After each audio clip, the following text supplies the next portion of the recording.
Voilà Playbro, bienvenue dans Bro Before the Show et aujourd'hui je vais vous parler de la nouvelle série Netflix, Luke Cage.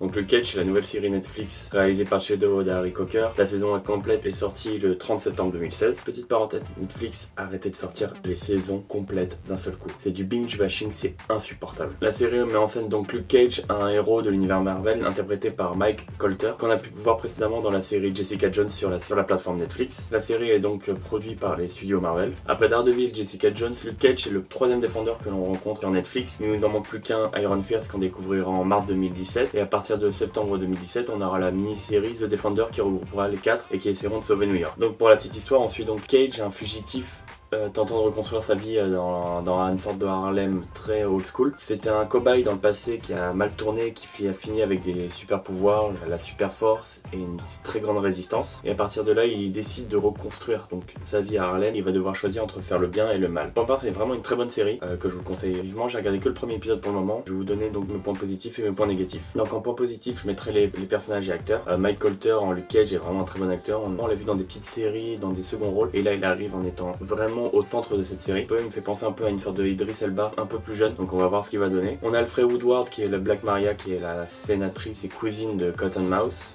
Theo Rossi qu'on a pu voir dans Son of Anarchy, qui joue la Shade, un personnage, un truand qui donne des armes à Cottonmouth. Et on a Mahershala Ali qui joue Cornell Strokes, qui est Cottonmouth, qui joue vraiment très bien. Il y a une scène vraiment intéressante avec lui où on le voit dans son bureau en train de faire du piano, ou avec le grand tableau de Biggie, il se place à un certain endroit et on voit la couronne au-dessus de sa tête. Les plans sont vraiment très bons avec lui, je trouve, et l'ambiance est vraiment très bonne. Ensuite, je mettrai un autre point positif où le Harlem et la culture black est vraiment mis au centre de cette série, avec des personnages emblématiques entre Kobe, les joueurs de NBA, tout ça et tout, mais vraiment une très bonne ambiance. Et surtout, en troisième point positif, la bande son qui est entre le hip-hop, le blues, qui est vraiment oufissime, et avec un théâtre qui appartient à Cottonmouth où on voit des chanteurs, des vrais chanteurs, comme je sais qu'il y a Faith Evans, et là on verra bientôt aussi Method Man, qui chantent sur la scène pendant qu'il y a de l'action dans le bar et en dehors. En quatrième point positif, je dirais les effets visuels. Il y a une très bonne patte graphique, une très bonne couleur un peu vert teinté, enfin il y a une vraiment très bonne couleur au niveau de la série en elle-même, que ce soit dans le club ou dans Harlem. On a vraiment une différence entre les deux et on a des effets assez visuels, surtout quand j'ai remarqué qui était impressionnant, c'est la scène où Cage est dehors avec la flic et se retrouve, il y a une sorte de flou,